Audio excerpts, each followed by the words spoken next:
Eleventh के अंदर तुम लोग मेनली डेरिवेशन पढ़ते थे, इलेवेंथ के अंदर मेनली डेरिवेशन करते थे, और क्या होता था कि तुम्हारा मेन फोकस होता था न्यूमेरिकल्स पे। पर ट्वेल्थ के अंदर है ना, चार टाइप की चीज़ें आती हैं। एक तो तुम्हारा डेरिवेशन हो गया, एक न्यूमेरिकल हो गया। 2020 का पेपर देखो ना, जिन्होंने अभी पास में पेपर दिया है उनके आए थे प्रैक्टिकल टाइप क्वेश्चन। मतलब देखो कि आपके मान लो आसपास में कहीं ट्रांसफार्मर है और उस ट्रांसफार्मर के अंदर मान लो 1100 वोल्ट आ रही है, तो हमारे घर पे आते आते कितनी वोल्टेज ड्रॉप होगी। तो ये प्रैक्टिकल क्वेश्चन आते हैं कुछ इस टाइप के।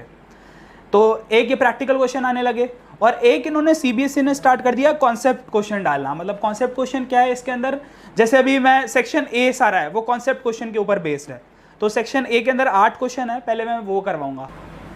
देखो पहले ना चीज़ों को लिंक करना सीखना। क्या लिंक करवाना है तुम्हें आज जो सीखना है, बेसिकली वो सीखना है इलेक्ट्रिक फील्ड को डायपोल के साथ कैसे लिंक करते हैं। इलेक्ट्रिक फील्ड और डायपोल को कैसे लिंक करते हैं। मैंने क्वेश्चन भेजा था ना, जो क्वेश्चन भेजा है उसका सेक्शन ए का पहला ही क्वेश्चन है, why dipole has a mid point. Why dipole has a mid point, ये एकदम कॉन्सेप्ट वाला क्वेश्चन है। We know that dipole has 2a length, why not we represent by it, ठीक है, बाय जस्ट ओनली a। मतलब ये question है कि डायपोल जब हम बताते हैं तो टोटल 2a दिखाते हैं, हम a से क्यों नहीं दिखाते। तो इस टाइप के कॉन्सेप्ट क्वेश्चन होते हैं। ये सब इलेक्ट्रिक फील्ड के ऊपर बेस्ड है। इलेक्ट्रिक फील्ड और डायपोल को मिक्स क्वेश्चन है। चलो स्टार्ट करते हैं। सबसे पहले मैं आपको बता दूं, NaCl नमक, Na पॉजिटिव और Cl नेगेटिव, Na पॉजिटिव और Cl नेगेटिव, ये परफेक्ट डाइपोल है। ये एक परफेक्ट डाइपोल है। परफेक्ट डाइपोल क्या है, जितना इसके अंदर पॉजिटिव चार्ज है उतना इसके अंदर नेगेटिव चार्ज है। ध्यान से सुनना, जितना इसके अंदर पॉजिटिव चार्ज है उतना इसके अंदर नेगेटिव चार्ज है। Na के अंदर जितना पॉजिटिव है उसके अंदर उतना ही नेगेटिव है। और इनके बीच में एक छोटा सा डिस्टेंस होता है, छोटा सा डिस्टेंस। अब लोग बोलेंगे, देखो एक कॉमन सा तुम्हें सेंस बता दूं, Na और Cl है, उनके बीच में थोड़ा डिस्टेंस होना चाहिए। हाँ, माना कि इनके बीच में अट्रैक्शन है, अट्रैक्शन इसलिए क्योंकि एक पॉजिटिव है और एक नेगेटिव है। पॉजिटिव और नेगेटिव के बीच में अट्रैक्शन होती है, नो डाउट। फिर भी ये डिस्टेंस क्यों है, पहला क्वेश्चन दिमाग में आना चाहिए कि डिस्टेंस क्यों है। पॉजिटिव और नेगेटिव तो बिल्कुल चिपक जाने चाहिए। मैं आपको एक बात बता दूं कि पॉजिटिव और नेगेटिव बिल्कुल नहीं चिपक सकते। उसका रीजन है, एकदम बिल्कुल क्लोज नहीं आ सकते एकदम। उसका रीजन है, अगर ज्यादा ही क्लोज आ जाएंगे तो न्यूक्लियर फोर्स काम करने लगेगी। सबसे क्लोज जो काम करती है वो न्यूक्लियर फोर्स होती है। तो न्यूक्लियर फोर्स की वजह से थोड़ा पॉजिटिव और नेगेटिव एक दूसरे से दूर रहते हैं। क्लियर है? इसलिए याद रखना, ग्रेविटी भी अगर सन और अर्थ के बीच में हो जाए ना तो पूरा दोनों को जोड़ नहीं सकती, कुछ बीच में गैप रहेगा। सिर्फ दो पार्टिकल को बिल्कुल ज्वाइन करने वाली फोर्स होती है, वो न्यूक्लियर फोर्स होती है। इसीलिए डायपोल के अंदर एक बात हमेशा याद रखना, कॉन्सेप्ट वाली, कि डायपोल इन्फिनाइटली क्लोज नहीं हो सकता, कुछ इसके बीच में थोड़ा सा गैप होता है। क्लियर है? तो याद रखना कि डायपोल क्या है, डायपोल में पॉजिटिव और नेगेटिव चार्ज होता है और दोनों के बीच में थोड़ा सा गैप रह जाता है। तो पॉजिटिव और नेगेटिव उनके बीच में थोड़ा गैप बनेगा तो डायपोल होएगा।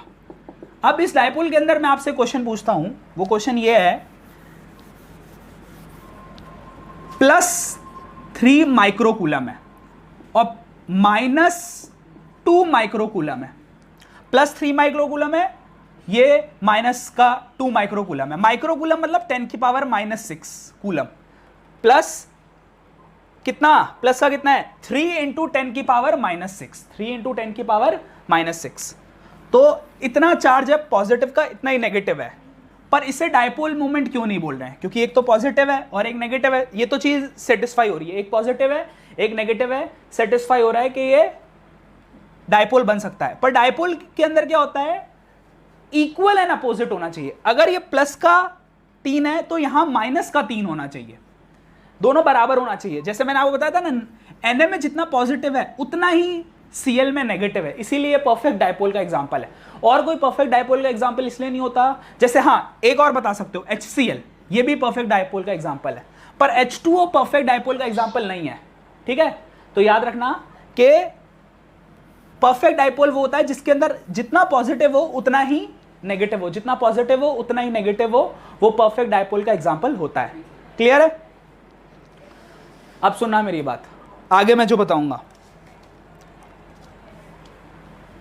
तो पॉजिटिव जितना उतना ही नेगेटिव, अगर यहां +5 है तो यहां -5 ही होना चाहिए। कूलम, कूलम, चार्ज की यूनिट कूलम।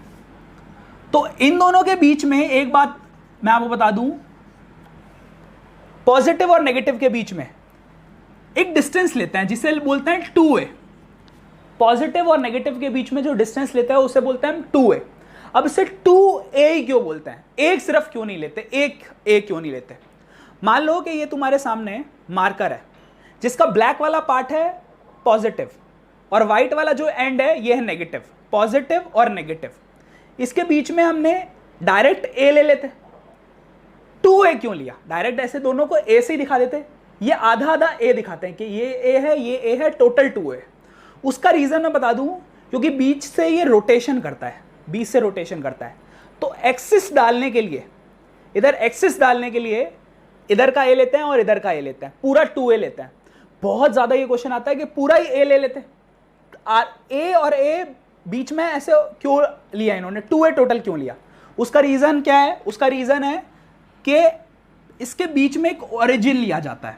जब भी डायपोल मूवमेंट होगा +5 -5, तो इनके बीच में एक ओरिजिन लेंगे, ओरिजिन से रोटेशन स्टार्ट होगा, ओरिजिन से रोटेशन स्टार्ट होगा।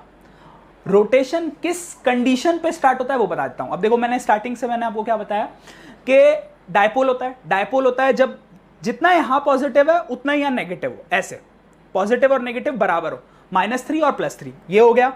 उसके बाद इनके बीच में 2a लिया, a नहीं लिया, a लेते तो बीच में ऐसे बता नहीं पाते कि ओरिजिन है, क्योंकि बीच में ओरिजिन है, ओरिजिन से इधर a और इधर a, तो टोटल 2a हो गया। उसके बाद ये ऐसे रोटेट करता रहता है डायपोल। नमक अगर आप पानी में डाल दोगे ना, वाटर के अंदर, तब भी वो रोटेट करेगा ऐसे। क्यों रोटेट करता है? उसका रीजन क्या है? देखो, उसका रीजन है, बता दूं, पानी में डालोगे तुम लोग, पानी में जैसे ही डालोगे, पानी में पहले से ही H2 है, H2 के अंदर अपना चार्ज है और डायपोल के अंदर, नमक के अंदर अपना चार्ज है। तो होता क्या है, दोनों एक दूसरे से रिपेल करते हैं, एक दूसरे से रिपेल करते हैं, इस वजह से वो रोटेट करते रहते हैं।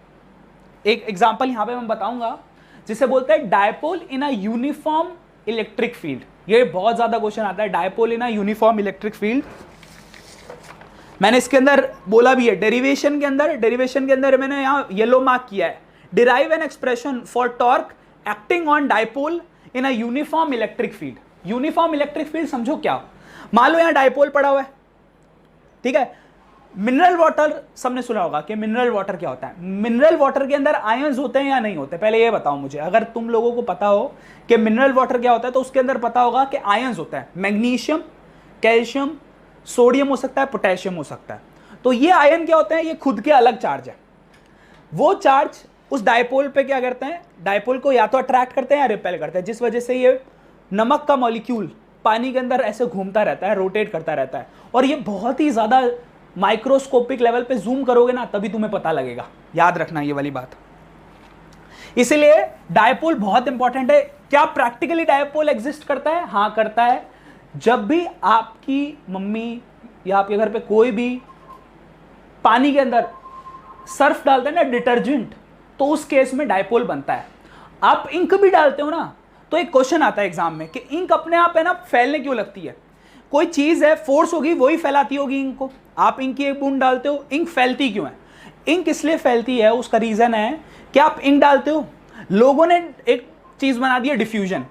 मतलब बायोलॉजी में तुम लोग अगर पढ़ा हो बचपन में तो वो बोलते हैं डिफ्यूजन होता है, ऑस्मोसिस होता है। पर वो क्यों होता है वो फिजिक्स बताती है। वो फिजिक्स ये बताती है कि भैया आपने जैसे इंक डाली है, इंक के आयन अलग है, इंक के आयन अलग है, इंक के पार्टिकल अलग है और पानी के पार्टिकल अलग है, जिस वजह से दोनों में क्या होगा? रिपल्शन होगा। ठीक है, रिपल्शन होगा दोनों के, तो अंदर मूवमेंट चलेगा, अंदर इंक के पार्टिकल ऐसे रोटेट करेंगे और रोटेट करते करते करते करते कोई भी चीज रोटेट करती है तो वो लीनियर मोशन भी कर सकती है, मतलब आगे पीछे फैल सकती है पूरी। रोटेट करोगे तो जाहिर सी बात है अपनी जगह से आप हिल जाओगे। इस वजह से कहते हैं कि डायपोल प्रैक्टिकली एग्जिस्ट करता है और ये बहुत ही ज़्यादा क्या होता है, छोटे चार्ज में होता है। एक मैं बात बता दूं तुम्हें कि फिजिक्स को 2 पार्ट में डिवाइड कर रखी है। तो तुमने 11th में पढ़ी थी वो मैक्रोस्कोपिक फिजिक्स थी। मैक्रोस्कोपिक मतलब बड़े जगह पे लगने वाली, मतलब बड़ी बड़ी चीज़ों पे, जैसे कार पे, फ्रिक्शन, मतलब सारी जो तुमने चीज़ें पढ़ी वो बड़ी थी। प्रोजेक्टाइल बड़ी चीज़ इसलिए क्योंकि उसके अंदर हम ओवरऑल क्या करते हैं, बॉल को फेंक देते हैं। पर अभी जो 12th की फिजिक्स है वो कहती है कि जितना छोटा सोच सकते हो वो सोचो, जितना न्यूक्लियर के अंदर जा सकते हो। एटम्स और न्यूक्लियर भी तुम्हें दोबारा पढ़ना है। और इलेक्ट्रिक पहली पूरी बुक है ना, वो इतना छोटा सोचने पे मजबूर करती है जो हमें दिखता भी नहीं है। जैसे हमें वेव्स नहीं दिखती लाइट की, तो लाइट की वेव्स बहुत ही छोटी है। वैसे ही जो चार्ज है, चार्ज जो है वो बहुत ही छोटा होता है, और आप जानते हो कि वो एटम के अंदर होता है। इसीलिए डायपोल जो होता है, 2 equal and opposite charge, 2 charge होंगे। यहां अगर माइनस का है तो उतना ही प्लस का होना चाहिए। यहां 5 है तो यहां भी 5 होना चाहिए, यहां प्लस का, यहां माइनस का। और दोनों आपस में क्या करेंगे, रोटेट करेंगे। रोटेट करेंगे तो क्या होगा, रोटेट करते ही वो डायपोल मूवमेंट कर देंगे। तो मैं तुम्हें बता दूं डायपोल क्या है, जब जितना यहां प्लस है उतना ही यहां माइनस है, और दोनों 2a से सेपरेटेड है, 2a से सेपरेटेड है। जितना q इधर है उतना ही q यहां है, दोनों की q की वैल्यू है, बस ये प्लस का ये माइनस का है, और दोनों का जो डिस्टेंस है वो 2 है।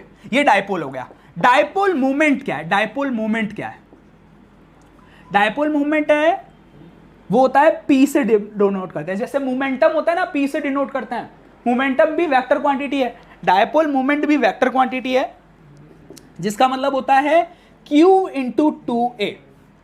डायपोल का कोई फॉर्मूला नहीं है, डायपोल मूवमेंट का है। देखो डायपोल ऐसे पड़ा हुआ है, सोडियम ऐसे पड़ा हुआ है, कोई फर्क नहीं पड़ रहा, फिजिक्स को मतलब ही नहीं है उससे। फिजिक्स कहती है जब वो रोटेट करने लगेगा ना तब फिजिक्स काम करेगी। इसका मतलब वो मोशन करने की स्टेट पे आ जाएगा, यानी कि डायपोल मूवमेंट बन जाएगा। मतलब P is equal to Q into 2a। ऊपर लिख देता हूं डायपोल मूवमेंट का फॉर्मूला क्या होता है। डायपोल मूवमेंट का फॉर्मूला होता है P is equal to Q, यानी कि चार्ज। अब Q कौन सा, दोनों तो एक ही है, दोनों का वैल्यू तो सेम ही है। ये माइनस का 3 है, ये प्लस का 3 है, क्योंकि वेक्टर क्वांटिटी है, माइनस प्लस से फर्क नहीं पड़ता। वेक्टर क्वांटिटी में माइनस प्लस से फर्क नहीं पड़ता, इसलिए याद रखना Q इंटू 2a होता ही आपका, Q इंटू 2a होता ही Q इंटू 2a, ये आपका हो जाएगा डायपोल मोमेंट। Q यानी कि चार्ज कोई सा भी ले लो, 5 ही तो लेना है। जैसे ये प्लस का 5 है, ये माइनस का 5 है, तो हमें बस 5 से मतलब है, क्योंकि वेक्टर क्वांटिटी में यहां पर हम सिर्फ और सिर्फ 5 डालेंगे। और 2a यानी कि डिस्टेंस। अब डिस्टेंस का मैंने बताया था, मान लेते हैं 10 सेंटीमीटर है, 10 सेंटीमीटर ले लेते हैं। अब 10 सेंटीमीटर के अंदर बात याद रखना कि बच्चे क्या करते हैं, भैया पूरा 2a 10 है ना, मैंने दोनों बीच का 10 दिया है, दोनों के बीच का 10 है, तो यहां क्या करते हैं, गलती देखो उनकी, 2 भी डाल दिया और 10 भी डाल दिया। देखो आपको टोटल 2a की वैल्यू 10 दे रखी है, तो आपने फिर ये 2 क्यों डाला है, या तो ऐसे डालो 2 इंटू 5, आधा आधा 5 हो गया, तो 2 इंटू 5 डालो, या फिर पूरा क्या डाल दो, 10 डाल दो। तो ऐसा करते हैं हम लोग। इसलिए याद रखना डायपोल मूवमेंट जो है वो आपका वेक्टर क्वांटिटी है। फिजिक्स को डायपोल मूवमेंट से मतलब है, डायपोल से कोई मतलब नहीं है, मूवमेंट से। डायपोल से कोई मतलब इसलिए नहीं है उसको, डायपोल से इसलिए रीजन क्या है उसका, क्योंकि डायपोल तो कोई काम ही नहीं कर रहा, कोई मोशन ही नहीं कर रहा। इसलिए याद रखना डायपोल मूवमेंट ज्यादा इंपॉर्टेंट है एज कंपेयर टू डायपोल, क्योंकि डायपोल मूवमेंट रोटेट करेगा और डायपोल सिर्फ होगा ना, वो एक जगह पे ऐसे ही पड़ा रहेगा, तो इसलिए कोई उसका मतलब नहीं है काम करने का। इतना समझ में आ गया? किसी को कोई डाउट है तो बता दो। वैसे तो मैंने बहुत ज्यादा इसके बारे में बता दिया कि डायपोल मूवमेंट क्या है। अब मैंने इसको इलेक्ट्रिक फील्ड और डायपोल मूवमेंट को आपस में लिंक करूंगा, उस चीज को समझना। इलेक्ट्रिक फील्ड को और डायपोल मूवमेंट के साथ लिंक कैसे करते हैं वो समझना। क्या है इलेक्ट्रिक फील्ड और डायपोल मूवमेंट को लिंक कैसे करेंगे? पहले तो इस वर्ड को समझ लो, ई वेक्टर बोलते हैं वैसे तो इलेक्ट्रिक फील्ड को। इलेक्ट्रिक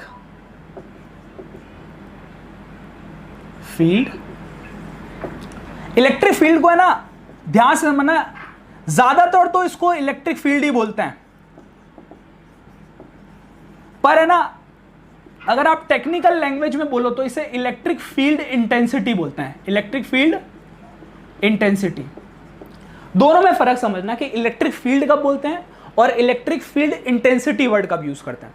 देखो इलेक्ट्रिक फील्ड वर्ड यूज करते हैं जब फील्ड को आप सिर्फ किसी को थ्योरी में बता रहे हो, फॉर एग्जाम्पल यहाँ पॉजिटिव चार्ज है और नेगेटिव चार्ज है, पॉजिटिव से इलेक्ट्रिक फील्ड नेगेटिव की तरफ जाती है, मतलब ऐसे वेक्टर जाता है, पॉजिटिव से नेगेटिव की तरफ जाता है, तो ये फील्ड गई, फील्ड किसी को दिखी नहीं, अभी तक फील्ड किसी को दिखी नहीं है, तो फील्ड जब विजिबल नहीं है, जब फील्ड विजिबल नहीं है तो हमने इलेक्ट्रिक फील्ड वर्ड नाम यूज कर दिया। पर इलेक्ट्रिक फील्ड इंटेंसिटी का वर्ड यूज करेंगे जब आपको उसकी वैल्यू बता देंगे, जब आपको वैल्यू बता दी तो इलेक्ट्रिक फील्ड इंटेंसिटी हो गई। जैसे मैं बोलूं यहां से इस पॉजिटिव से इस नेगेटिव तक इलेक्ट्रिक फील्ड गई, आप ऐसा बोलोगे। पर अगर आपको उसकी कोई वैल्यू बता दे कि 3 न्यूटन पर कूलम, इसकी यूनिट होती है न्यूटन पर कूलम, तो अगर 3 न्यूटन पर कूलम गई, 3 न्यूटन पर कूलम गई, तो इसका मतलब ये इलेक्ट्रिक फील्ड इंटेंसिटी होगी, इसकी वैल्यू बता दी, वैल्यू बता दी इलेक्ट्रिक फील्ड इंटेंसिटी। और सिर्फ नॉर्मल आपने बातचीत की कि इलेक्ट्रिक फील्ड यहां से यहां गई, नॉर्मल आपने ऐसे किसी को बताने के लिए बताया कि यहां से इलेक्ट्रिक फील्ड यहां जा रही है, तो इसका मतलब आप क्या कर रहे हो, सिर्फ और सिर्फ क्या कर रहे हो, किसी को बता रहे हो। तो बताने पे इलेक्ट्रिक फील्ड और किसी को उसकी वैल्यू बता दो कि कितनी गई, तो वो इलेक्ट्रिक फील्ड इंटेंसिटी है, मतलब उसकी कितनी पावर गई। सही है। जैसे आपके पास इन्फिनाइट फोर्स है, तुम लोग कितनी भी फोर्स लगा सकते हो, इमरजेंसी पे अपनी फोर्स बढ़ा भी सकते हो, जैसे इमरजेंसी है, जैसे बहुत ज्यादा एकदम से काम आ गया तो हम बहुत ज्यादा फोर्स अपनी बढ़ा लेते हैं, मतलब हम फोर्स डबल ट्रिपल भी यूज कर सकते हैं जितनी हमारी लिमिट है। पर तुम्हें एक सिर्फ वेट उठाना हो, एक जितना वेट उठाना हो, मतलब 1 किलो वेट उठाना हो, तो 1 किलो वेट में तो फिक्स है ना, 1 किलो वेट के अंदर लगती है आपकी 10 न्यूटन, तो वो 10 न्यूटन फिक्स है। पर इतनी नहीं, तुम तो उससे भी ज्यादा लगा सकते हो। इसलिए बोलते हैं एक चार्ज इलेक्ट्रिक फील्ड तो बहुत ज्यादा बना सकता है, पर इलेक्ट्रिक फील्ड इंटेंसिटी कितनी है, जितनी उसने दूसरे पे किसी पे लगाई है। इलेक्ट्रिक फील्ड और इलेक्ट्रिक फील्ड इंटेंसिटी में एक फर्क है कि इलेक्ट्रिक फील्ड तो कितनी भी हो सकती है, पर एक चार्ज जब दूसरे पे लगाए एक पर्टिकुलर अमाउंट के, उसने इतनी लगा के दिखा सकती है, लगा तो वो बहुत ज्यादा सकता था, इन्फिनाइट लगा सकता था, पर उसने इतनी लगाई है उसके ऊपर, एक फिक्स अमाउंट लगाई है, तो वो इलेक्ट्रिक फील्ड इंटेंसिटी हो गई। तो ज्यादातर हम जो यूज करेंगे ना फॉर्मूलों के अंदर, वो मैं बार बार बोलूंगा इलेक्ट्रिक फील्ड, पर अब मैं इलेक्ट्रिक फील्ड की वैल्यू बता रहा हूं, तो वो क्या हो गई, इलेक्ट्रिक फील्ड इंटेंसिटी हो गई। और क्या करती है इलेक्ट्रिक फील्ड, इलेक्ट्रिक फील्ड क्या होती है, पहली बात तो एक चीज नोट कर लेना, इलेक्ट्रिक फील्ड की 3 प्रॉपर्टी नोट कर लो तुम लोग सारे, अगर कॉपी है तुम्हारे पास तो इलेक्ट्रिक फील्ड की 3 प्रॉपर्टी नोट करो। पहली बात तो इलेक्ट्रिक फील्ड जो है वो आपकी पॉजिटिव प्रोड्यूस करता है, electric field is induced by positive, induce या प्रोड्यूस भी वर्ड यूज कर सकते हो, electric field is produced by positive and captured by negative. Positive बनाता है और नेगेटिव उसे कैप्चर करता है, नेगेटिव कभी नहीं बनाता। तो पहला पॉइंट लिख लिया, electric field is produced by positive and captured by negative, जल्दी जल्दी में लिख लो जैसे डॉक्टर लिखते हैं। दूसरा जो मेन है इलेक्ट्रिक फील्ड के बारे में बता दूं, इलेक्ट्रिक फील्ड की 2 यूनिट होती है, electric field has 2 units, 2 unit है, और 2 यूनिट के बारे में आप ध्यान से समझो क्या है। पहली जो यूनिट है वो है न्यूटन पर कूलम, लिखो, फर्स्ट यूनिट इज न्यूटन पर coulomb, first unit is Newton पर कूलम। जो जब भी चार्ज का कोई कुछ यूज कर रहे हो, जब भी चार्ज का यूज करते हो, देखो ये यूज कब करनी है यूनिट, दोनों यूनिट में डिफरेंस है। अगर आपने न्यूटन पर कूलम यूज किया है तो आपको चार्ज कॉन्सेप्ट लिख लो ब्रैकेट में, चार्ज कॉन्सेप्ट, न्यूटन पर कूलम के ब्रैकेट में लिख लो चार्ज कॉन्सेप्ट, ये चार्ज के लिए लगेगी जब भी चार्ज की कोई चीज होगी।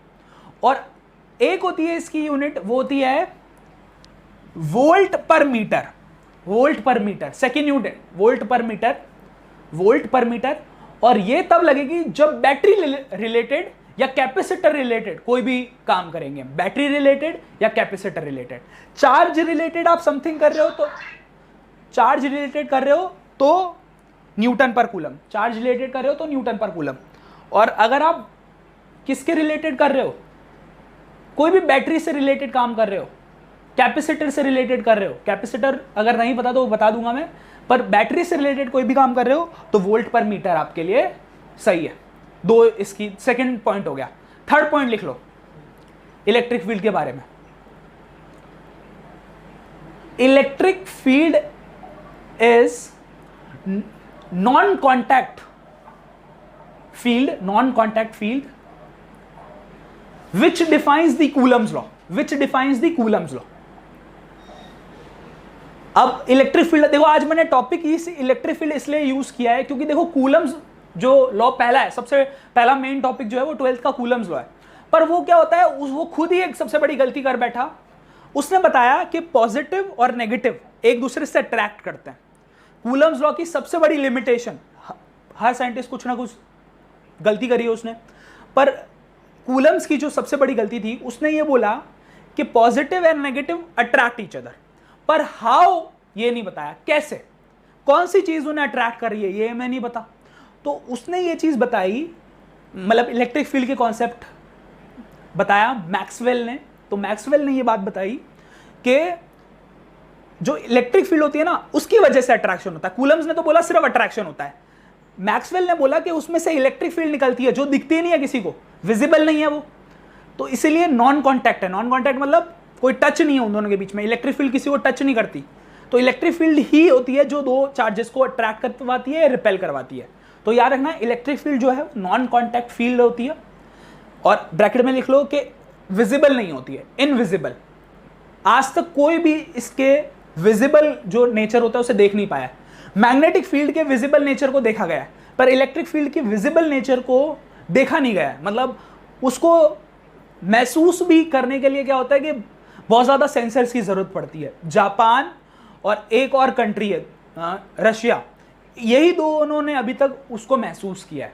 ठीक है, तो इसलिए याद रखना कि इलेक्ट्रिक फील्ड की जो प्रॉपर्टी है मेन, वो ये है कि ये दिखती नहीं है, पर यही वो ऐसी फील्ड है जो पॉजिटिव से निकलती है, नेगेटिव तक जाती है और उससे खींच लेती है, नेगेटिव को अपनी तरफ खींच लेती है। वीडियो के स्टार्टिंग में बताया था, क्या पूरा खींच लेती है? सोचो, क्या पूरा एकदम टच हो जाता है? नहीं, उनके बीच में हल्का सा क्या रह जाता है, गैप रह जाता है। वही जो गैप रह जाता है एक पॉजिटिव और नेगेटिव के बीच में, वो होता है 2a। ठीक है, वो जो गैप रह जाता है 2a, क्यों? क्योंकि मैंने आपको बताया था रोटेशन होता है, तो बीच में हमें ना एक एक्सिस चाहिए ओरिजिन के लिए, तो इसीलिए याद रखना कि बीच में एक्सिस होने के लिए 2a हुआ है। एक्सिस से एक a और एक a, टोटल हो गया 2a। इसलिए याद रखना कि डायपोल और इलेक्ट्रिक फील्ड दोनों आपस में रिलेटेड है, दोनों आपस में रिलेटेड है। पॉजिटिव से निकलती है इलेक्ट्रिक फील्ड और नेगेटिव तक जाती है।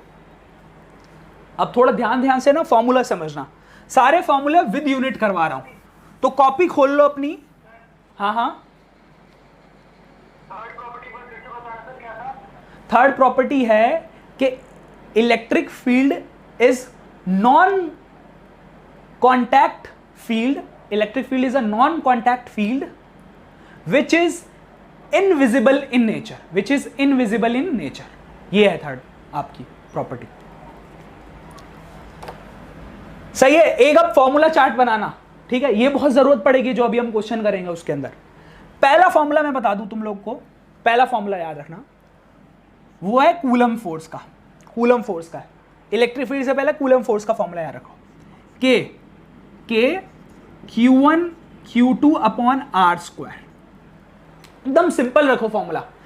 और Q1 Q2, अगर Q1 Q2 एक पॉजिटिव और एक नेगेटिव में, मान लो ये पॉजिटिव और ये नेगेटिव में, तो वैल्यू डलेगी सिर्फ, पॉजिटिव और नेगेटिव साइन नहीं डलेगा। कुछ बच्चे क्या करते हैं, -3 डाल देते हैं और +2 डाल देते हैं, ऐसे साइन भी डाल देते हैं। साइन नहीं डालना, वेक्टर क्वांटिटी के अंदर जो चार्ज होती है ना, उसको माइनस और प्लस नहीं डालते, सिर्फ 2 और 3 डालते हैं। याद रखना, वेक्टर में सिर्फ माइनस का प्लस का उससे कोई मतलब नहीं होता फोर्स के अंदर। Second formula, force is equal to k Q1 Q2 upon r square. Q1 और Q2 क्या है? Q1 आपका है कौन सा चार्ज, मैं बता दूंगा आपको, सोर्स चार्ज है। जो दूसरे पे फोर्स लगाएगा, जो ज्यादा पावरफुल होगा वो Q1 लेंगे, और Q2 होगा टेस्ट चार्ज, ये कम पावरफुल होगा। ठीक है, तो डायपोल में ये यूज होगा फॉर्मूला? नहीं, डायपोल में दोनों में सेम नेचर होता है, सेम पावर होती है, तो डायपोल के अंदर इस फॉर्मूले का यूज करने का कोई मतलब ही नहीं होता, क्योंकि इसके अंदर तो हम एक सोर्स लेते हैं, एक टेस्ट लेते हैं, तो डायपोल के अंदर इसको यूज नहीं करते हम। सही है। फोर्स के लिए तो जानते हैं न्यूटन यूज होगा, न्यूटन, और जो के होगा ना वो कांस्टेंट है, फिक्स, 9 × 10⁹, 9 × 10⁹ न्यूटन मीटर स्क्वायर, इसका होगा न्यूटन कूलम स्क्वायर पर मीटर स्क्वायर, इस तरीके से। सेकेंड फॉर्मूला इलेक्ट्रिक फील्ड का फॉर्मूला, इलेक्ट्रिक फील्ड का फॉर्मूला याद रखना, force on a test charge q nought, या आप पता है क्या, मैंने देखो यहां से तो बताओ एफ अपॉन क्यू टू लगेगा, एफ अपॉन क्यू वन नहीं। देखो यार एक सबसे बड़ी बात याद रखना, जितना भी पढ़ो उसके अंदर ये कभी भी यहां सिर्फ क्यू मत छोड़ना, या तो क्यू नॉट लिखो, क्यू नॉट मतलब टेस्ट चार्ज, क्यू नॉट नहीं आता तो क्यू टू लिखो, क्योंकि टेस्ट चार्ज पे लगेगा। इलेक्ट्रिक फील्ड हमेशा किस पे लगती है, सोर्स लगाता है और टेस्ट पे लगती है, इसलिए क्यू टू लिखा है, F upon q two. Q क्या नहीं, क्यू वन नहीं, क्यू वन लिखते ही गलत फॉर्मूला पूरा। तो इलेक्ट्रिक फील्ड क्या होती है, इलेक्ट्रिक फील्ड होती है फोर्स जो आपने लगाई on a test charge, force on a test charge, यही इलेक्ट्रिक फील्ड है। सही है, इसको शॉर्ट में अगर डेफिनेशन याद नहीं आ रही हो किसी को इलेक्ट्रिक फील्ड की, तो वो यही लिखता है कि force, it is a force on a test charge, तो force on a test charge, ये आपकी हो गई इलेक्ट्रिक फील्ड। और Q2 या Q नॉट दोनों एक ही चीज है। तीसरा फॉर्मूला, अब देखो इन दोनों को आपस में बनाते हैं फॉर्मूला को, ये सबसे ज्यादा यूज होगा फॉर्मूला जो मैं यहां बताने वाला हूं। फोर्स का फॉर्मूला है K Q1 Q2 अपॉन में R square, K Q1 Q2 upon R square, divide कर दिया Q2 से, तो Q2 और Q2 कट गए। देखो फोर्स की वैल्यू मैंने यहां से डाली और मैंने R स्क्वायर जो है वो वैसे ही रखा, और अपॉन में ये Q2 है, तो Q2 से Q2 कट गया, इलेक्ट्रिक फील्ड आ गई K Q1 upon R square. R1 कौन बचा, अब इलेक्ट्रिक फील्ड के खुद के फॉर्मूले में क्या आया, सोर्स चार्ज, क्योंकि इलेक्ट्रिक फील्ड लगा तो सोर्स चार्ज ही रहा है। तो देखो इलेक्ट्रिक फील्ड होती क्या है, force on a test charge, और इसके खुद के फॉर्मूले में क्या आता है, K Q1 upon R square. Q2 से Q2 आपका कट गया, इसीलिए तुम लोग बुक में देखोगे ना, बुक में फॉर्मूला होगा सीधा इलेक्ट्रिक फील्ड का K Q upon R square. वो 1 और 2 लिखते नहीं है, जिस वजह से बड़ी प्रॉब्लम रहती है कि कौन सा चार्ज डालें। मैं आपको बता दूं कि इसके अंदर हमेशा ये जो Q1 है ना, वो याद रखना, Q1 आपका लिख लो, Q1 सोर्स चार्ज है, Q1 सोर्स चार्ज है। वो लोग तो Q लिख देते हैं सिर्फ, उनको लिखना चाहिए कि Q1 हमने यूज किया है। और एक हमारे को इसके अंदर ये जो Q नॉट है, ये क्या होता है, टेस्ट, तो इसलिए याद रखना वो Q1 की जगह Q लिख देते हैं और Q नॉट लिख देते हैं Q2 की जगह। तो सोर्स चार्ज जो है वो Q है और टेस्ट चार्ज है वो Q नॉट है, इतना लिख लो। लिख लिया, रब कर दूं, Q1 Q, Q2 Q not, ये है। किसी को कोई प्रॉब्लम आ रही है तो यार क्वेश्चन पूछो। आवाज ही नहीं आ रही किसी की, पता नहीं देख रहे हैं या नहीं है, पता ही नहीं चल रहा मुझे कौन कौन। क्लियर है, ठीक है, ओके।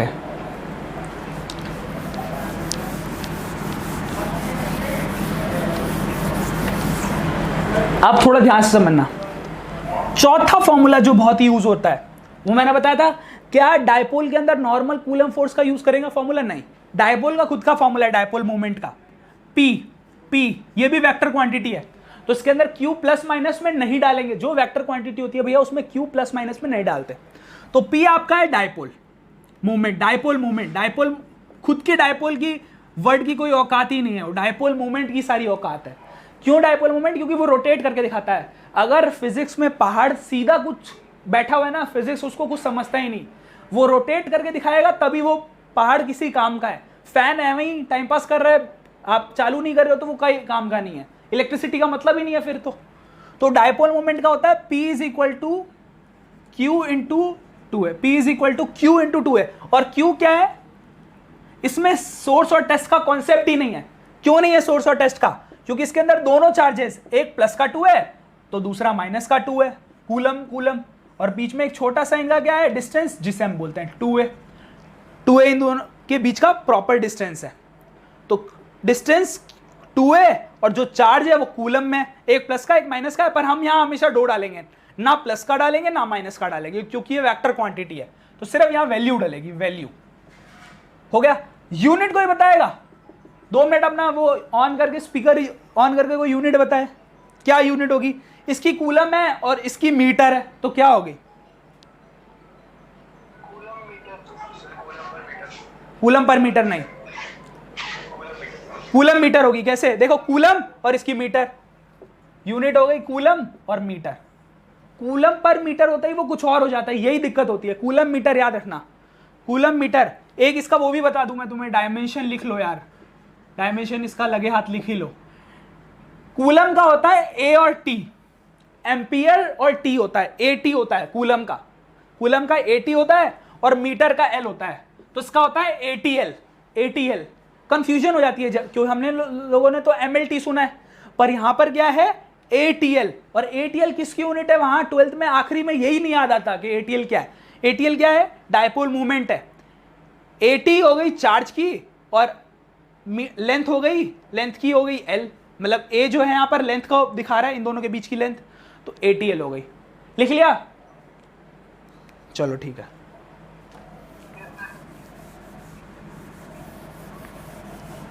फॉर्मूला क्या बताया था?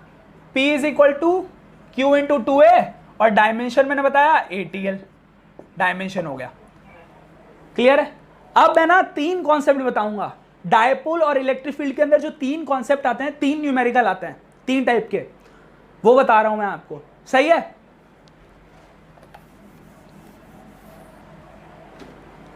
एक चीज मुझे बताओ तुम लोग, एक चीज ध्यान से सुनना, ध्यान से सुनना। ये वाइट साइड है ना, वाइट साइड, यहां पे लड़की है एक, ठीक है, जो तुम्हारा फ्यूचर है। सही है?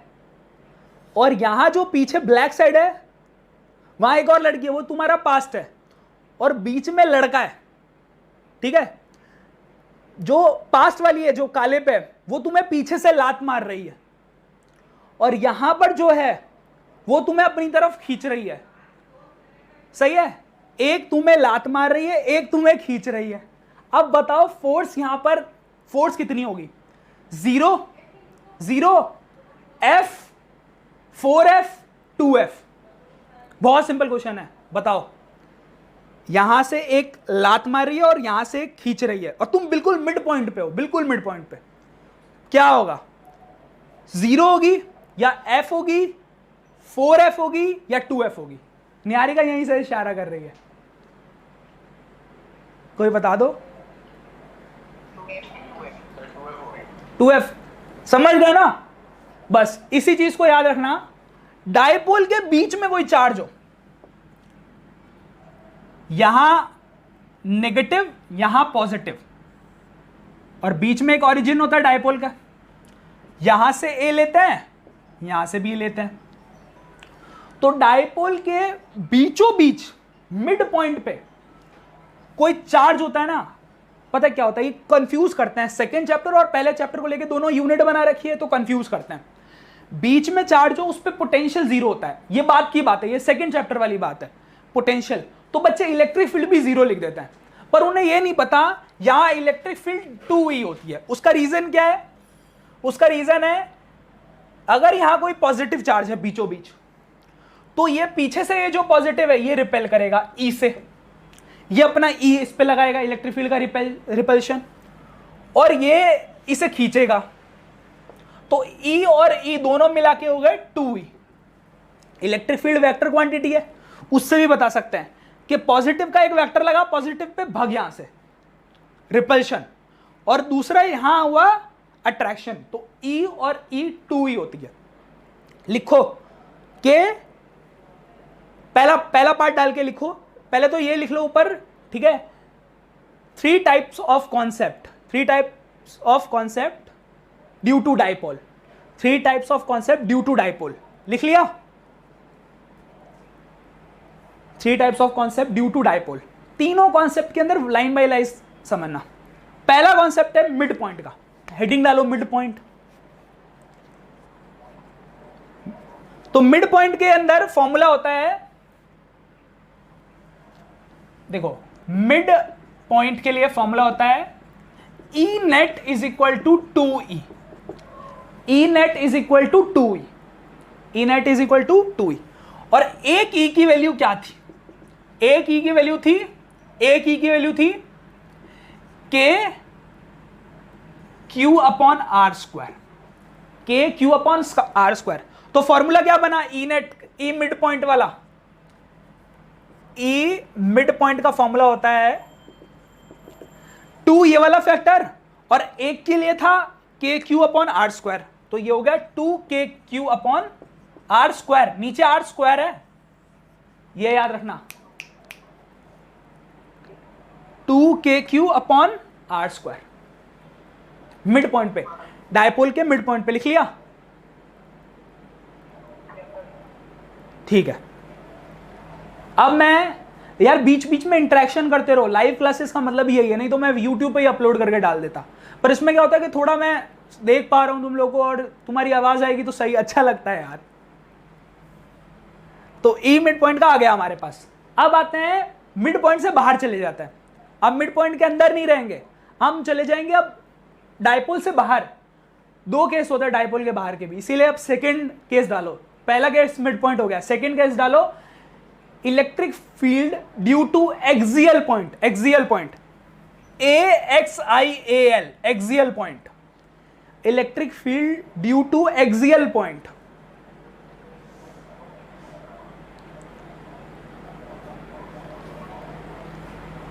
लिखूं? ठीक है ठीक है। तो electric field due to axial point क्या होता है, देखो इस बार डायपोल है, यहां नेगेटिव यहां पॉजिटिव ले लो, ठीक है, पॉजिटिव नेगेटिव, और यहां अगर नेगेटिव का 2 है तो यहां पॉजिटिव का 2 है, बराबर होगा दोनों तरफ,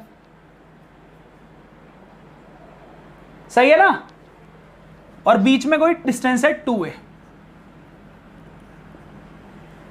अब यहां पर कोई दूर एक्सिस में, मतलब ये डायपोल है पॉजिटिव और नेगेटिव, इसी के एक्सिस में आगे जाके कोई पॉइंट पड़ा हुआ है, मिड पॉइंट नहीं है, इसकी एक्सिस में आगे जाके यहां कोई पॉइंट पड़ा हुआ है, इधर, ये इधर आ सकता है, ऐसे दूर जा सकता है, पर इसके एक्सिस में रहेगा, ठीक है। तो यहां पर है कोई, इस पॉइंट का नाम होता है P, मान लो P पॉइंट दे दिया मैंने इसको, एक्सिस में दूर जाके है। पहली बात, इसको मेजर कैसे करेंगे, इसका डिस्टेंस R लेंगे, पर कहां से लेंगे, देखो पहले तो जो आपने डायपोल बनाया था ना उसका ओरिजिन बना लो एक, उसका बिल्कुल बीचों बीच, और फिर यहां से यहां तक का डिस्टेंस टोटल R होगा। R क्या होता है, R होता है डिस्टेंस, लिख लो R क्या है, यहां पर, यहां R क्या है वो लिखो, distance between the point and origin of the dipole moment, distance between the point and the origin of dipole moment.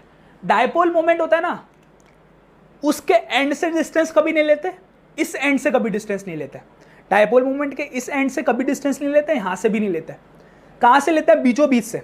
उसका रीजन है डायपोल तो घूमता रहेगा, तो कौन सा पॉइंट है जो वहीं रहेगा, अगर डायपोल रोटेट कर रहा है तो कौन सा पॉइंट है जो बीचों बीच रहेगा, बीच वाला ना, तो साइड वालों से क्यों डिस्टेंस मेजर करना, इसलिए याद रखना डायपोल मोमेंट को हमेशा हम बीच से मेजर करते हैं, क्योंकि बाकी चीज तो घूमती रहेगी, उसका जो सेंटर ऑफ मास है, जो उसका सेंटर है वो वही रहेगा, इसलिए हमेशा जो R कैलकुलेट करते हैं वो ओरिजिन से कैलकुलेट करते हैं। क्लियर है, R क्या चीज है समझ में आ गई, कि R है डिस्टेंस है, वो 2a अलग चीज है, 2a तो पॉजिटिव और नेगेटिव के बीच का डिस्टेंस था, डायपोल मोमेंट के सेंटर से लेके वो दूर जहां वो पॉइंट पड़ा हुआ है एक्सियल पॉइंट, उनके बीच का R है ओरिजिन से लेके। क्लियर है, R समझ में आ गया। इसका फॉर्मूला क्या होता है, इसका फॉर्मूला क्या होता है, electric field is equal to, electric field is equal to 2kp upon में R क्यूब। पहले जो हमने पढ़ा था वो था E is equal to 2kq upon R square, वहां P वाला कॉन्सेप्ट नहीं था, डायपोल मोमेंट नहीं था, क्योंकि बीच में, देखो ध्यान से समझना, पहली चीज तो वो बीच में ही पड़ी हुई थी, तो अगर डायपोल घूम भी रहा है तो उससे कोई मतलब ही नहीं था, क्योंकि जो पहले वाला हमारा पॉइंट था वो बीचों बीच पड़ा हुआ था, तो वो बीचों बीच पड़ा हुआ था, इसलिए उसको रोटेशन से कोई मतलब ही नहीं था, इसलिए उसमें डायपोल मोमेंट नहीं आया। मिड पॉइंट वाले में डायपोल मोमेंट क्यों नहीं आया, ये तुम्हें अगर समझ में आ गया ना सही रहेगा, क्योंकि मिड पॉइंट में अगर डायपोल रोटेट भी कर रहा है तो उसके अंदर क्या फायदा, उसको मतलब ही नहीं है, क्योंकि वो खुद सेंटर पे, और जो चीज सेंटर पे वो हमेशा वहीं रहती है। डायपोल चाहे घूमता रहे पर सेंटर वाली चीज को कोई फर्क नहीं पड़ेगा। इसीलिए पुराने फॉर्मूले में Q आया था, यहां P आया है, P मतलब डायपोल मूवमेंट, और नीचे आया R क्यूब। सही है। अब P जो होता है ना वो खुद क्या होता है, Q into 2a, charge into Q है, इसलिए डायपोल यहां पे। यहां R क्यूब क्यों आया है, वहां R स्क्वायर था, यहां R क्यूब इसलिए आया है। देखो अगर मैं यहां डालूं charge into 2a, charge into 2a, तो अगर अब मैं फिर यूनिट मिलाने की कोशिश करूंगा ना, इसकी और इसकी यूनिट, तो यहां गड़बड़ हो जाएगी। अगर यहां आर क्यूब नहीं होगा तो वहां आर स्क्वायर है, ऊपर ए नहीं है, यहां ए है और आर क्यूब है, मीटर से 1 मीटर कट जाएगा तभी तो मीटर स्क्वायर बचेगा। अगर यहां मैं एक आर से मल्टीप्लाई करता तो मुझे नीचे भी करना पड़ता, इसीलिए याद रखना यहाँ नीचे आर क्यूब है, यहाँ आर स्क्वायर नहीं है। उसका रीजन है यहाँ 2a आ चुका है, a मतलब इसकी भी मीटर, 1 मीटर काट देगी तो अपने आप ही स्क्वायर के फॉर्म में ही रहेगा, क्योंकि डायमेंशनल एनालिसिस तुम्हें 11th में बताया था, जिसका मतलब है कभी भी जो क्या होती है यूनिट्स है, जो यूनिट होती है वो क्या नहीं होनी चाहिए, कभी भी यूनिट जो है वो ऊपर नीचे अलग अलग नहीं होनी चाहिए। इलेक्ट्रिक फील्ड की हर बार यूनिट सेम रहनी चाहिए, डायमेंशनल यूनिट। इसलिए यहाँ Q इंटू 2a है और R क्यूब है। लिख लिया, ठीक है। देखो कुछ बच्चे अभी नए ज्वाइन हुए हैं, कौन कौन, हाँ अभी ये सारे बच्चे नए ज्वाइन हुए हैं, तो फिर से बता देता हूं कि अब मैं तुम्हारा को पॉजिटिव और नेगेटिव जो डायपोल था ना, डायपोल से अब हम ऊपर आ जाएंगे यहां पर। तो हमने मिड पॉइंट पे देख लिया, मिड पॉइंट के बाद एक्सिस पे देख लिया, यहां थोड़ा दूर जाके देख लिया डायपोल मूवमेंट को। अब यहां ऊपर देखेंगे, मिड पॉइंट से हम हवा में उड़ने लगे और यहां आ गए, इक्वेटोरियल बोलते हैं। थर्ड केस इक्वेटोरियल है, ध्यान से समझो अब, ठीक है।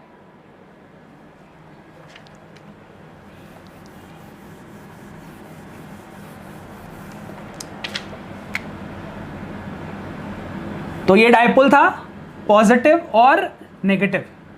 अब तुम यहां ऊपर आ चुके हो, मुझे एक बात बताएगा कोई तुम में से, अगर थोड़ा दिमाग लगाओ, इक्वेटोरियल वर्ड क्यों यूज कर रहे हैं? क्या अभी भी हम इक्वल डिस्टेंस पे है दोनों से? पहले हम मिड पॉइंट पे थे तब तो चलो हाँ बीचों बीच थे, इक्वल डिस्टेंस पे थे, और अब हम ऊपर आ गए हैं यहां पर, तब भी क्या सेम डिस्टेंस पे, इसीलिए क्या ये वर्ड यूज कर रहे हैं इक्वेटोरियल? आ नहीं रही किसी आवाज, ठीक है। तो फॉर्मूला पता है इक्वेटोरियल का क्या होगा? जो एक्सियल का आया था सीधा तुम्हें डिवाइड 2 कर देना है, जो एक्सियल का आता है, जो एक्सियल का आया था फॉर्मूला, ठीक है। हरमीत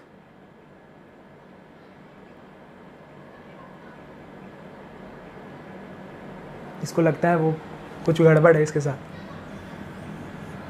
तो ई इक्वेटोरियल क्या है? ई एक्सियल अपॉन 2। एक्सियल का फॉर्मूला क्या था?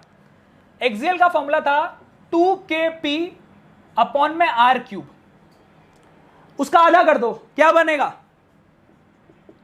इक्वेटोरियल में क्या होगा? सिर्फ kp अपॉन आर क्यूब, जो उसका 2 था वो हट जाएगा, kp अपॉन आर क्यूब। लिख लो, ये आपके तीनों फॉर्मूले हैं। तीनों फॉर्मूले एक बार रिवाइज कर लो, क्या क्या थे? एक बार कोई एक बच्चा भी बोले क्या क्या था। पहला फॉर्मूला क्या था? ई मिड पॉइंट वाला,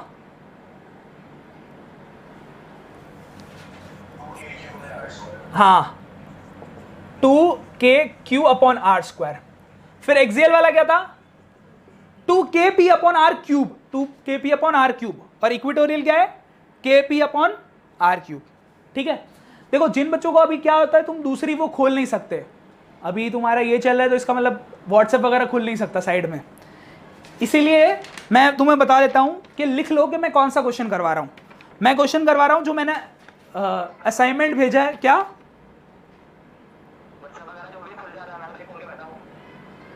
दोनों साथ में? अच्छा, अच्छी बात है यार, ये तो बड़ा टेक्निकल बंदा है। कौन है ये?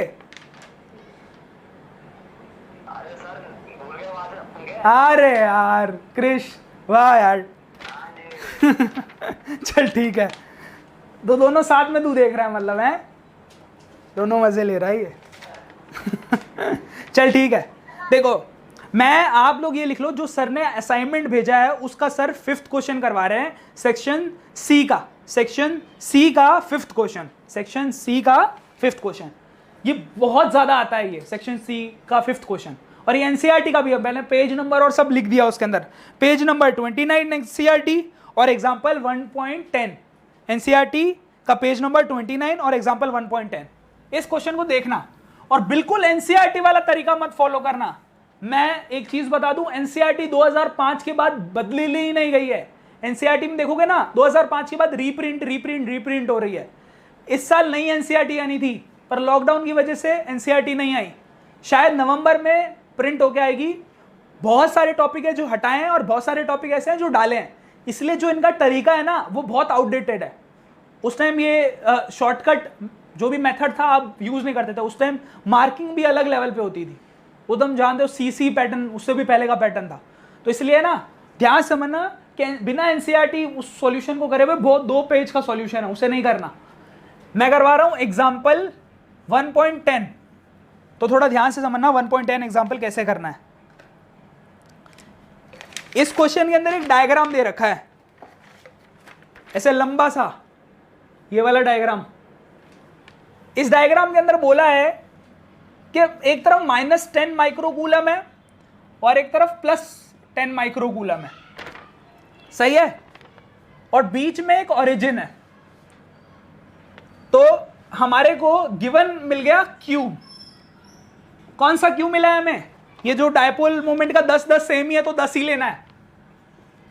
10 × 10⁻⁻6 कूलम।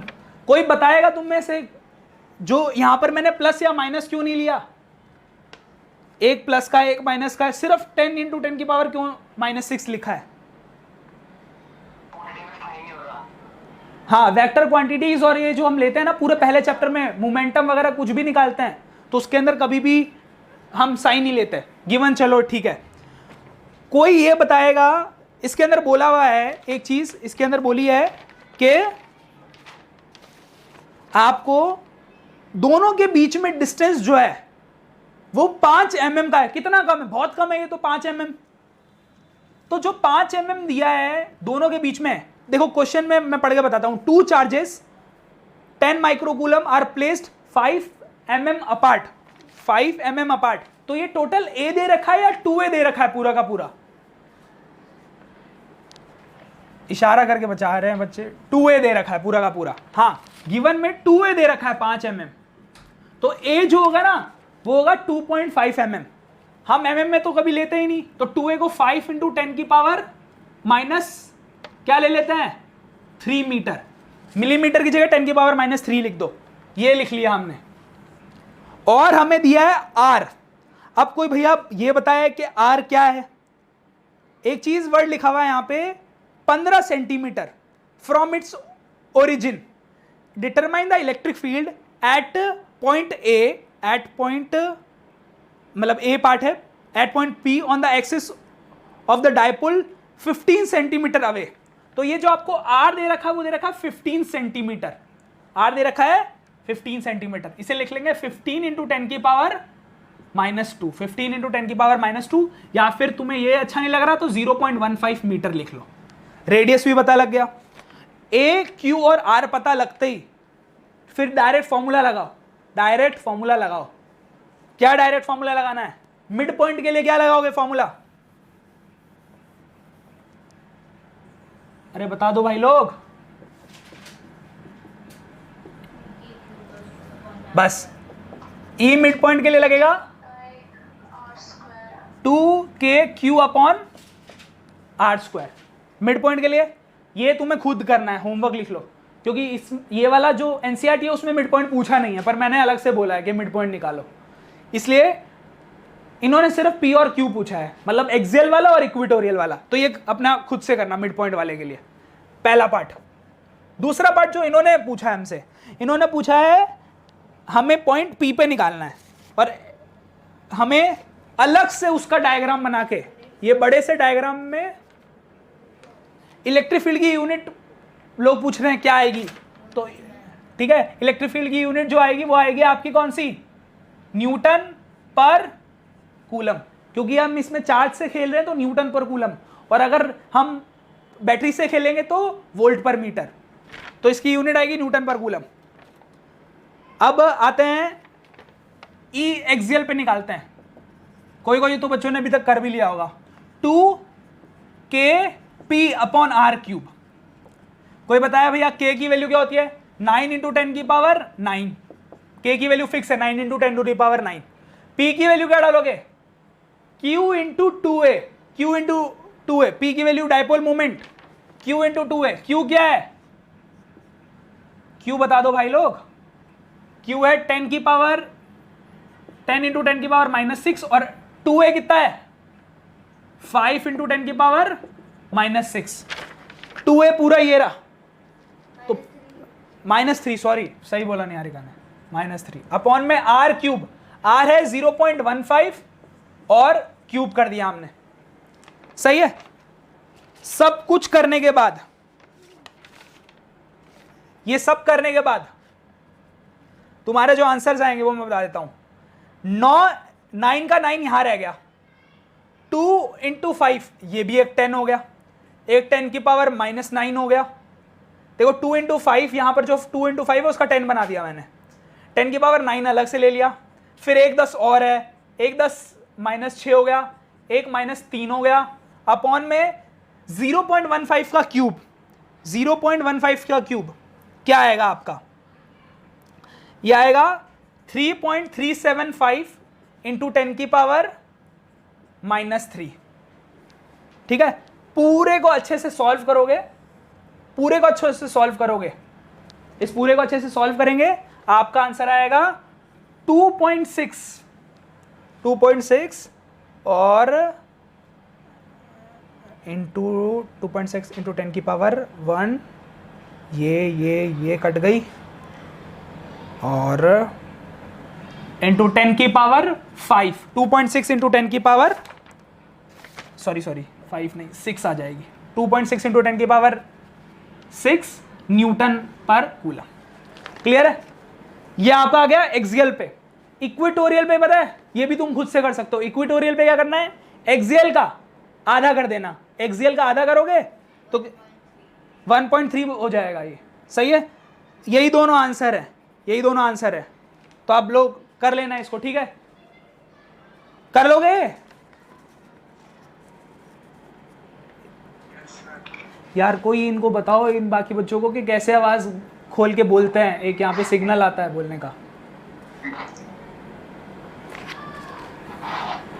बोला था।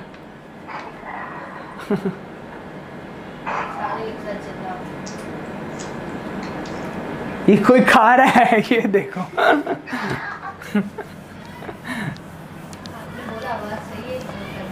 वाह यार, खाने की आवाज नहीं करनी।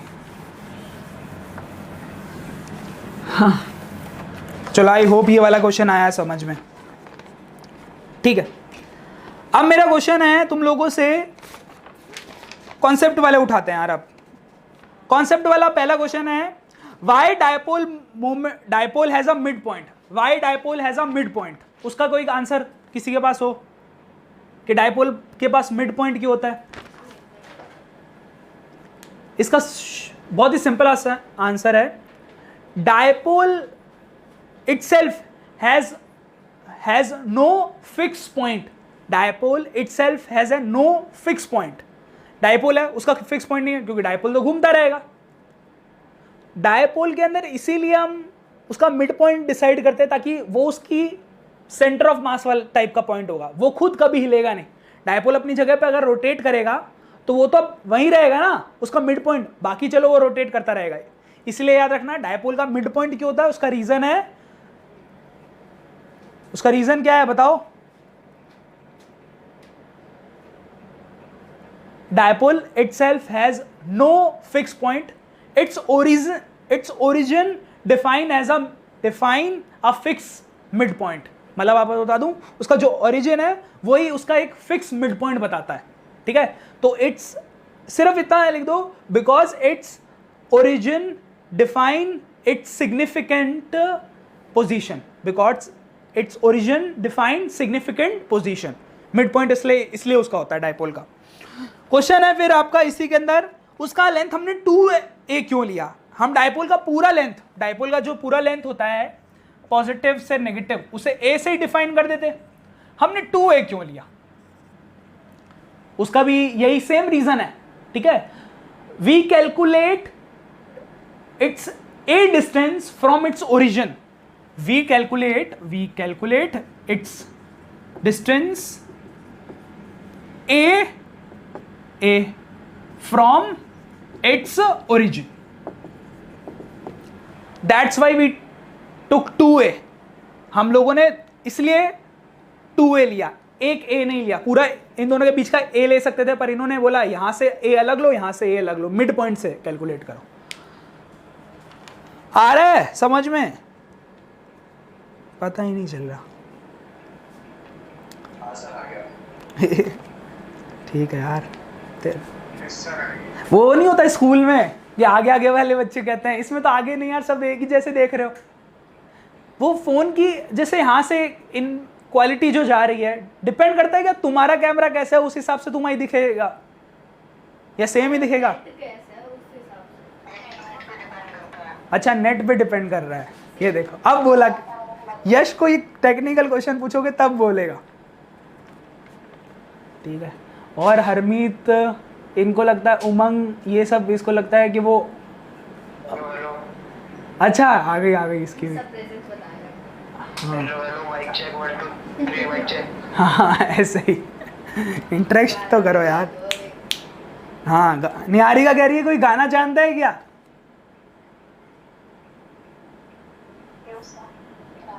अरीबा बोलेगी नहीं, भाग जाएंगे यार ये लोग। बकलोल है ये सारे। ठीक है, किसी को कुछ पूछना है तो अलग से भी ऐसे कॉल वॉल करके पूछ लेना, कोई दिक्कत वाली बात नहीं है। हाँ अगला क्वेश्चन है, give a practical example of dipole movement and how it works. Give a practical example of dipole movement. क्या बताया था मैंने आपको? प्रैक्टिकल एग्जांपल इंक बता सकते हो, इंक इन वाटर। सबसे अच्छा एग्जांपल क्या है? When we dissolve salt in water, when we dissolve salt in water. या फिर आप बोल सकते हो कि सॉल्ट यानी कि NaCl moves in mineral water, moves in mineral water. मतलब क्योंकि क्या होता है मिनरल वाटर के अंदर, क्या आपका मिनरल वाटर के अंदर सोडियम, मैग्नीशियम, पोटेशियम, कैल्शियम, कोई भी प्लस आयंस होते हैं, और अगर आप उसमें NaCl डाल दोगे तो कोई, अब Na इससे रिपेल करेगा दूसरे Na से, और वो वाला नेगेटिव इससे अट्रैक्ट करेगा, तो इस वजह से ये घूमेंगे। समझ में आ रही है बात? तो प्रैक्टिकल एग्जांपल है डायपोल मूवमेंट का, ठीक है। आप सीधा ये लिख दो, salt in water, dipole movement का practical example. How it works, ये थोड़ा सा अच्छा है क्वेश्चन है। तो लिखो, in the presence of uniform electric field, in the presence of uniform electric field, in the presence of uniform electric field, a dipole rotates. In the presence of uniform electric field, dipole rotates. मतलब dipole जो है वो एक positive और negative है, यहां से field आ रही है, कोई और इलेक्ट्रिक फील्ड ऐसा फील्ड भेज रहा है, तो क्या होगा? उस केस में रोटेट करेगा। डायपोल कब रोटेट नहीं करेगा? जब कोई सिर्फ अकेला वही होगा, नमक खाली पड़ा हुआ है, तब वो नहीं रोटेट करेगा। इसीलिए अगर आपका नमक एयर में होता है ना, तो वो किस फॉर्म में होता है? सॉलिड फॉर्म में होता है। आपस में ऐਵੇਂ कुछ वो मूवमेंट नहीं कर रहे होते हैं सॉल्ट, पर पानी में डालते ही वो रोटेशन स्टार्ट करता है। सही है? तो इसीलिए पता है, एक चीज़ और बता दूं कि कोई बीमार इंसान होता है ना, उसके ब्लड प्रेशर लो हो जाए, उसके जो सेल्स है वो एब्जॉर्ब नहीं करते फूड, तो उसको अब सोडियम चढ़ाया जाता है। अब मैं मुदित भैया के साथ 5-6 दिन हॉस्पिटल में था, उनकी एक्चुअली में ये दोनों वाले बोन्स जो हैं वो पूरी टूट गई हैं, पूरी कोलैप्स हो गई थी। तो मैंने देखा कि उनको बार बार है ना, वो कॉन्शियस नहीं थे, मतलब उनकी बॉडी में एक्टिवनेस नहीं थी, तो वो बार बार सोडियम चढ़ा रहे।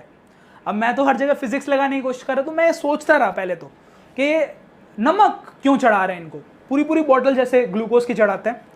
तो फिर बाद में इसको जब साइंटिफिकली पता करा तो पता चला कि जो सोडियम है वो बॉडी में एब्जॉर्प्शन अच्छा करवाता है, मतलब वाटर को रोक के रखता है और बहुत ही अच्छा एब्जॉर्प्शन भी करवाता है। इसीलिए देखो हमारे हर खाने में नमक भी डालते हैं, उसका रीज़न है कुछ एमी टाइम पास के लिए नहीं है। तो वो सब चीज़ एक फिजिकल फॉर्म, फिजिक्स ही है उसके अंदर भी, कि वो अंदर जाएगा। अब ब्लड के अंदर हम पानी पीते हैं, मिनरल वाटर पीते हैं, तो हमारे ब्लड के अंदर भी वो मौजूद है, तो हमारे अंदर रोटेट करता रहे वो नमक, उस ब्लड के साइकिल को चलाता रहे, थोड़ा बॉडी में एक्टिवनेस बढ़ जाए। क्लियर है? नींबू पानी के अंदर भी नमक डालने का कहीं ना कहीं यही कॉन्सेप्ट है कि बहुत सारे लोग नींबू पानी में नमक डालते हैं, तो वो भी एक सेम चीज़ है। ठीक है, चलो सेकेंड क्वेश्चन पता लगा गया तुम लोगों को? बहुत लोगों के पास अभी ये पहुंचा नहीं होगा, तो कोई बात नहीं, मैं भेज दूंगा जिन जिन को नहीं पहुंचा ये। What is the minimum value of torque acting on the dipole? What is the minimum value of torque? Torque क्या है, कुछ याद आ रहा है? हाँ हाँ, एक आवाज आई, कौन था वो? Rotational force. अच्छा, टॉर्क कह रही है रोटेशनल फोर्स होती है ये। कोई फॉर्मूला हो इसका, कुछ याद आ रहा हो?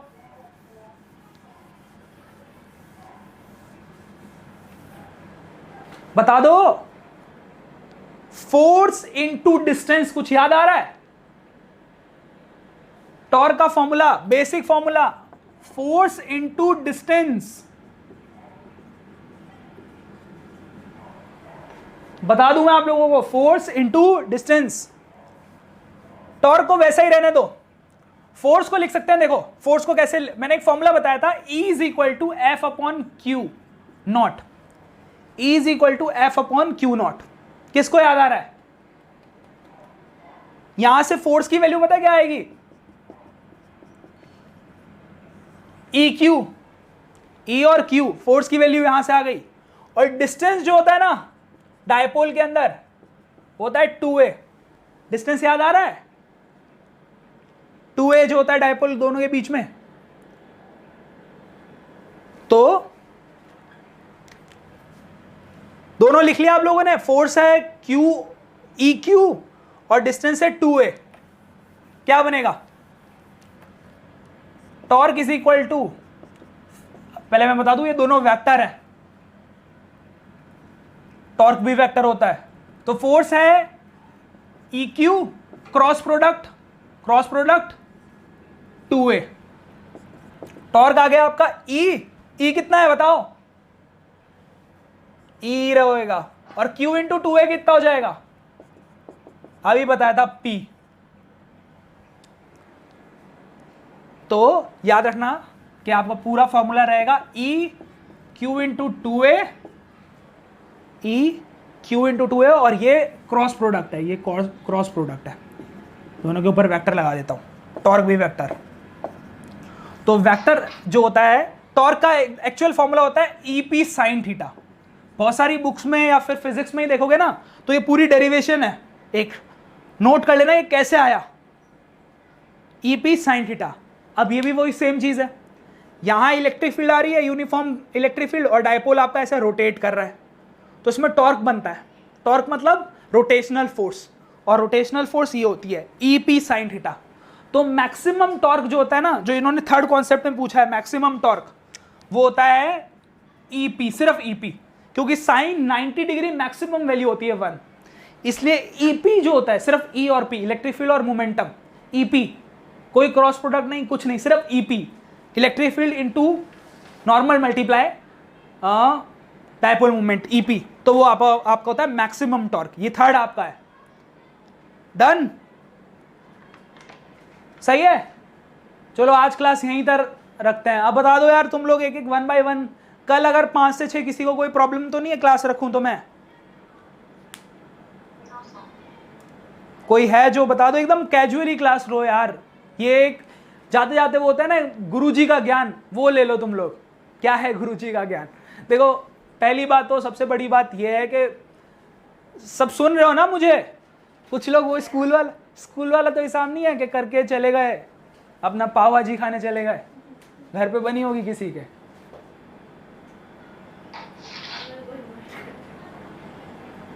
हाँ देखो, तो सुन लो मेरी बात। पहली बात तो तुम्हारा एक डाउट ये होगा कि भैया बहुत सारे आज पेरेंट्स ने भी कॉल किया कि इस साल का क्या होगा, हमारे एग्ज़ाम होंगे कि नहीं होंगे। पहली बात तो देखो, एग्ज़ाम तो होंगे। इन लोगों को जब ऐसे ही पास कर दिया, जब तुम्हारे तो एग्ज़ाम करवा ही लेंगे ये लोग, ठीक है। अब एग्ज़ाम आराम से हो जाएंगे, पर ये जो कब आएगा एंटीडोट वगैरह, ये मुझे तो नहीं पता। ये लोग तो पता नहीं कोई बायोलॉजी वाले ढंग से कर ही नहीं रहे रिसर्च, नहीं तो अभी तक तो निकाल देना चाहिए था। इतना छोटी सी चीज़ मर नहीं रही है इनसे। मजाक कर रहा हूँ, ठीक है, इतना आसान नहीं है। कितना बुरा लगता है जब झूठ बोल रहे हो।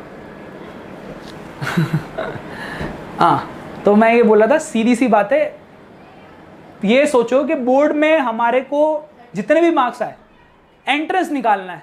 जेई वाले तो ये जनवरी वाला मत छोड़ना ही मत, जो जनवरी या इस बार जनवरी सर्टिफिकेट फरवरी में आ जाएगा।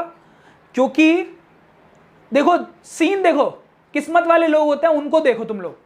इस बार जनवरी का जब हुआ एग्जाम, जनवरी और जेई में 2 बार होता है, जनवरी में और एक तुम्हारा जो होना था अप्रैल में, वो अभी तक हुआ ही नहीं। जिन्होंने जनवरी दिया कंफर्म है कि उनको तो सीट मिलनी ही मिलनी है, 90% लोगों को मिलेगी। उसका रीजन क्या है? अब तो कुछ लोग ऐसा समझ के नहीं देंगे क्योंकि कोरोना वायरस का चक्कर है, इसलिए नहीं देंगे। क्योंकि पेरेंट्स हमारे, तुम जानते ही हो कि होता है यार, डर लगता है उनको, और जोर लगना भी चाहिए यार। 1 ही 2 बच्चे होते हैं आजकल, पहले तो है नहीं 10 बच्चे कर रखे हैं। 1-2 चले भी तो कोई दिक्कत नहीं है, नहीं कुछ नहीं।